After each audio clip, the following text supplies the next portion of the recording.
నమస్కారం city news bulletin కు స్వాగతం. బులెటిన్ లో ముందుగా హెడ్లైన్స్. రాజధాని శంకుస్థాపన విజయవంతంపై మంత్రి రావెల హర్షం. రాష్ట్రానికి ప్రత్యేక హోదా, ప్యాకేజీ కల్పనపై ఆశాభావం.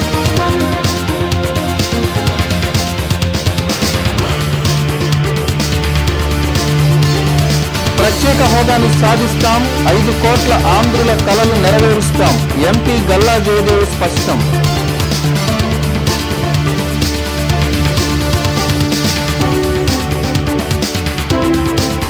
ప్రత్యేక హోదాపై ప్రధాని ప్రకటన చేయకపోవడంతో నిరసనలు, పలు పార్టీల ఆధ్వర్యంలో దిష్టిబొమ్మల దగ్ధాలు, రాస్తా రోకోలు.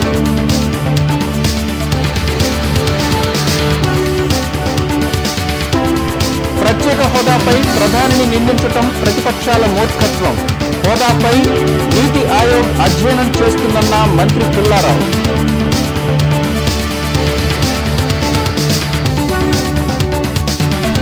ఎన్టీఆర్ స్టేడియంలో కొనసాగుతున్న షటిల్ బ్యాడ్మింటన్ ఛాంపియన్షిప్ పోటీలు పరిశీలించిన ఎంపీ గల్లా జయదేవ్.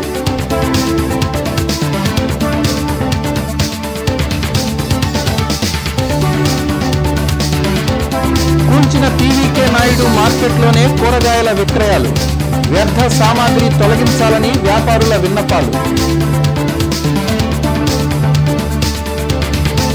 రాష్ట్రానికి ప్రత్యేక హోదాను తెలుగుదేశం పార్టీ సాధిస్తుందని ఎంపీ గల్లా జయదేవ్ అన్నారు.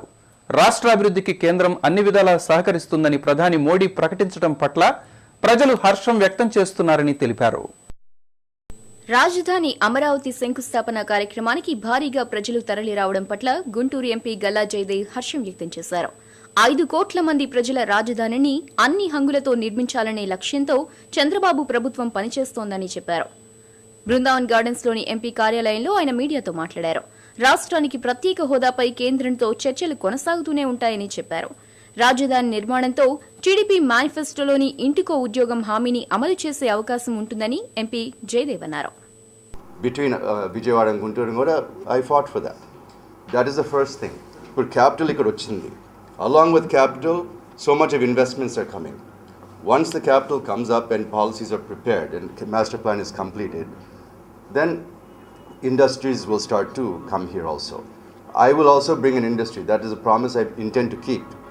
నేను కూడా ఒక ఇండస్ట్రీ పెడతాను. బిఫోర్ నెక్స్ట్ ఎలక్షన్ డెఫినెట్లీ ఒకటి పెడతాను. కానీ ఇండస్ట్రీ పెట్టాలంటే it has to be successful industry. లేకపోతే 1 or 2 years నడిపేసి మూసేసి మళ్ళీ అందరిని ఇంటికి పంపించేయాల్సి వస్తుంది. ఐ డోంట్ అంటే అది గవర్నమెంట్ వల్ల కూడా కాదు. రాజధాని శంకుస్థాపన విజయవంతం పట్ల మంత్రి రావెల కిషోర్ బాబు హర్షం ప్రకటించారు. విభజన చట్టం అమలుపై ప్రధాని ప్రకటన పట్ల స్పందించారు. ఈరోజు అశోక్ నగర్ కార్యాలయంలో ఆయన విలేకరులతో మాట్లాడారు. రాష్ట్రానికి ప్రత్యేక హోదా, ప్యాకేజీ కల్పన పట్ల ఆశాభావంతో ఉంటామని రాష్ట్ర మంత్రి రావెల కిషోర్ బాబు ప్రకటించారు. హోదాపై ప్రధాని ప్రకటన చేయనంత మాత్రాన నిరుత్సాహపడాల్సిన అవసరం లేదన్నారు. హోదా, ప్యాకేజ్ ఒకదాని తర్వాత ఒకటి కోసం కృషి సాగించాల్సిన అవసరం ఉందన్నారు. ఆ దిశగా చంద్రబాబు సారథ్యంలో తప్పక విజయం సాధిస్తామని మంత్రి కిషోర్ బాబు ప్రకటించారు. శంకుస్థాపనను అంగరంగ వైభవంగా నిర్వహించిన ఘనత చంద్రబాబుదేనని మంత్రి రావెల కీర్తించారు. సరైన సమయంలో ప్రకటిస్తారని చెప్పేసి కూడా మేము తప్పకుండా మేము ఆశావాదులం. ఎప్పుడైనా సరే ఒక మనిషి ఆశతో బతకాలి, నిరాశ చెందకుండా ఆశావాదులంగా ఎదురు చూస్తూ తప్పకుండా సాధించుకోవడానికి ప్రయత్నం కూడా, ఆశావాదులమే కాకుండా సాధించుకోవడానికి అన్ని ప్రయత్నాలు చేయాలి.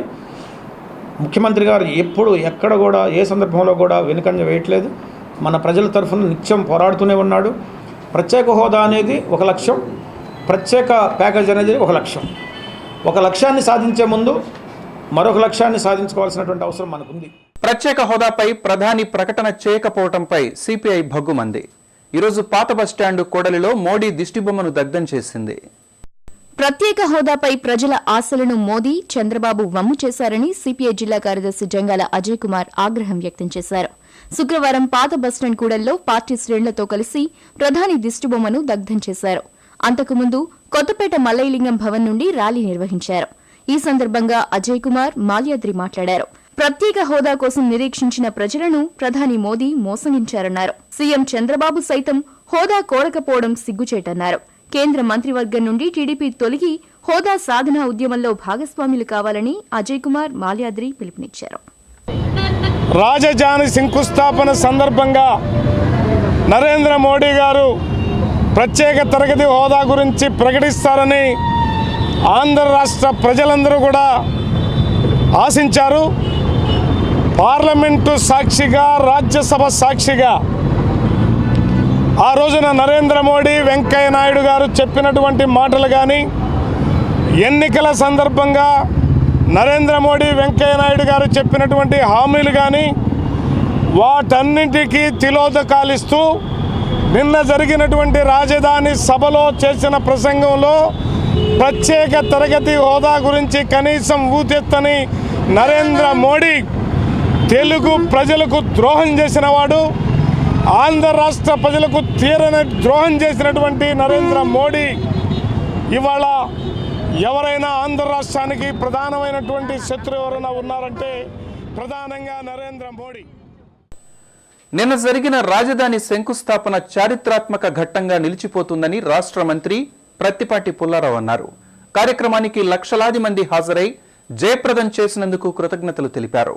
ఈరోజు జిల్లా తెలుగుదేశం పార్టీ కార్యాలయంలో ఆయన విలేకరులతో మాట్లాడారు. ప్రత్యేక హోదాపై ప్రధానిని నిందించడం ప్రతిపక్షాల మూర్ఖత్వానికి నిదర్శనమని రాష్ట్ర మంత్రి పుల్లారావు అన్నారు. గుప్పెడు మట్టి, చెంచాడు నీరు తెచ్చారంటూ విమర్శించడాన్ని త్రిప్పికొట్టారు. రాష్ట్ర రాజధానికి నవ్యాంధ్రకు సంకల్ప సిద్ధిగా ఆయన వస్తే వక్రభాష్యాలు చెప్పడం సమంజసం కాదన్నారు. అసలు ప్రత్యేక హోదాను విభజన చట్టంలో పెట్టని పాపం తల్లి కాంగ్రెస్, పిల్ల కాంగ్రెస్దేనన్నారు. నేడు ముసలి కన్నీరు కార్చడం వారికి తగదని హితవు పలికారు. ప్రధాని హాజరైన శంకుస్థాపన కార్యక్రమానికి వచ్చి హోదా ఎందుకు అడగలేదని జగన్ను నిలదీశారు. హోదా ఇవ్వమని ఇంతవరకు కేంద్రం ప్రకటించిన విషయాన్ని గుర్తు చేశారు. హోదాపై నీతి ఆయోగ్ అధ్యయనం చేస్తున్న విషయాన్ని గుర్తుంచుకోవాలని ప్రతిపక్షాలకు పుల్లారావు హితవు పలికారు. ప్రత్యేక హోదా కోసం చంద్రబాబు కృషి చేసి సాధిస్తారని చెప్పారు. రీఆర్గనైజేషన్లో అమలు చేస్తామని అంత స్పష్టంగా చెప్పినప్పుడు మీరు ఎందుకు పెట్టలేదండి ఆ రోజు స్పెషల్ స్టేటస్? కాంగ్రెస్ కానీ వైఎస్ఆర్ కాంగ్రెస్ పార్టీ కానీ ఆ రెండు పార్టీలకి ఈరోజు దిష్టి బొమ్మలు తగలబెట్టాలి. రీఆర్గనైజేషన్లో స్పెషల్ స్టేటస్ ఆ రోజు ఎందుకు పొందుపరచలేదని అడుగుతున్నాను నేను ఆ రెండు పార్టీలని. పార్లమెంటులో ఉండేమో జగన్మోహన్ రెడ్డి దాంకున్నాడు. రీఆర్గనైజేషన్లో పెట్టినటువంటి పార్టీ కాంగ్రెస్ పార్టీ ఏమో ఈరోజు ప్రశ్నిస్తారు. ఆ రోజు ఎందుకు పెట్టలేదు? రీఆర్గనైజేషన్లో యాక్టులో స్పెషల్ స్టేటస్ ఎందుకు పెట్టలేదు? శంకుస్థాపన కార్యక్రమంలో కేసీఆర్ కు ఇతోధిక ప్రాధాన్యం ఇవ్వడం పొరుగు రాష్ట్రాలతో స్నేహ సంబంధాల కోసమేనని మంత్రి పుల్లారావు వివరణ ఇచ్చారు. కేసీఆర్ గారు మాట్లాడేటువంటి దాంట్లో 1 డే బిఫోర్ పిఎంఓ ఆఫీస్ నుంచి అప్రూవల్ అది కూడా వచ్చింది. ఎవరెవరు మాట్లాడాలి అనేటువంటి లిస్టు పంపించిన తర్వాత దాంట్లో ఫస్ట్లో కేసీఆర్ది లేదు, తర్వాత కేసీఆర్ని ఇంక్లూడ్ చేయమని పంపించారు. వాళ్ళు యాక్సెప్ట్ చేశారు. భూసేకరణ దగ్గర నుంచి ఈ రోజు వరకు శంకుస్థాపన కార్యక్రమం విజయవంతం చేయటంలో కీలక పాత్ర వహించిన రాష్ట్ర వ్యవసాయ శాఖ మంత్రులు ప్రత్తిపాటి పుల్లారావు గారిని ఈరోజు అభినందిస్తూ అందరూ కూడా ఆయన్ని తెలుగుదేశం పార్టీ పక్షాన ఆయనకు సముచిత రీతిలో సత్కరిద్దాం. కేంద్ర ప్రభుత్వ సహాయ సహకారాలు ఉంటాయి మన ఆంధ్రప్రదేశ్కి అని చెప్పడం జరిగింది. అంతేకాకుండా ఇంత గొప్పగా ఇంత మంచి కార్యక్రమం ఎటువంటి అలజడి ఏమీ లేకుండా చాలా బాగా ఘనంగా జరపడానికి ముఖ్యంగా మన మంత్రివర్యులు ప్రత్తిపాటి పుల్లారావు గారు మరియు మున్సిపల్ శాఖ మంత్రులు నారాయణ గారు, మన రావెల కిషోర్ బాబు గారు, మన గల్లా జయదేవ్ గారు ప్రతి ఒక్కరూ బాగా కృషి చేశారు. లోకల్గా మన గుంటూరు జిల్లా మినిస్టర్స్గా శంకుస్థాపన విజయవంతానికి కృషి చేసిన మంత్రి పుల్లారావును తెలుగు తమ్ముళ్లు, మహిళలు దుస్సాలవతో ఘనంగా సత్కరించారు. కుందుల రోడ్లో అమరావతి ఫిజియోథెరపీ క్లినిక్ ఏర్పాటైంది. ఈ క్లినిక్ ను ఎమ్మెల్యే మోదుగుల వేణుగోపాల్ రెడ్డి ప్రారంభించారు. అమరావతి రాజధాని శంకుస్థాపన జరిగిన మరుసటి రోజు కుందుల రోడ్లో అమరావతి ఫిజియోథెరపీ క్లినిక్ ను ఎమ్మెల్యే మోదుగుల వేణుగోపాల్ రెడ్డి ప్రారంభించారు. కార్యక్రమంలో DMNHO Padmajarani, doctor Amarnath, doctor Prabhakar, neuro orthopaedic డాక్టర్లు పాల్గొన్నారు. ఈ సందర్భంగా క్లినిక్ నిర్వాహకులు డాక్టర్ రాజేష్ ను ఎమ్మెల్యే మోదుగుల వేణుగోపాల్ రెడ్డి అభినందించారు. ప్రజలకు నాణ్యమైన వైద్య సేవలు అందించాలని సూచించారు.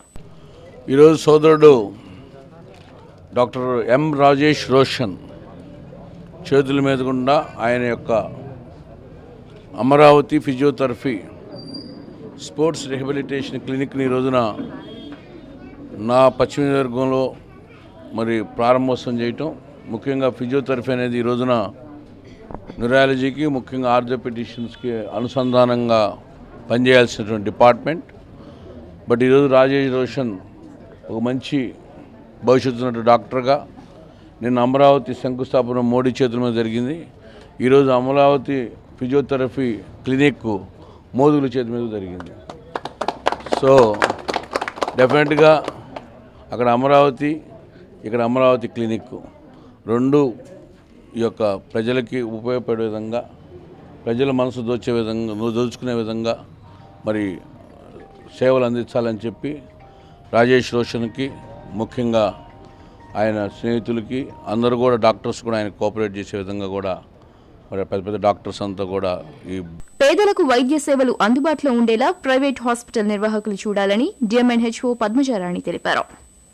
ఈరోజు ఈ హాస్పిటల్ బాగా వృద్ధి చెందాలని, అలాగే ప్రజలందరికీ కూడా ఫిజియోథెరపీకి సంబంధించిన ట్రీట్మెంట్ ఫుల్ ఫ్లెడ్జ్డ్గా జరుగుతుందని ఆశిస్తూ ఈ క్లినిక్ ఓపెన్ చేసిన డాక్టర్ గారికి నేను శుభాకాంక్షలు తెలుపుతున్నాను. Thank you very much. మరికొన్ని వార్తల్లోకి వెళ్లే ముందు ఇప్పుడు ఒక బ్రేక్.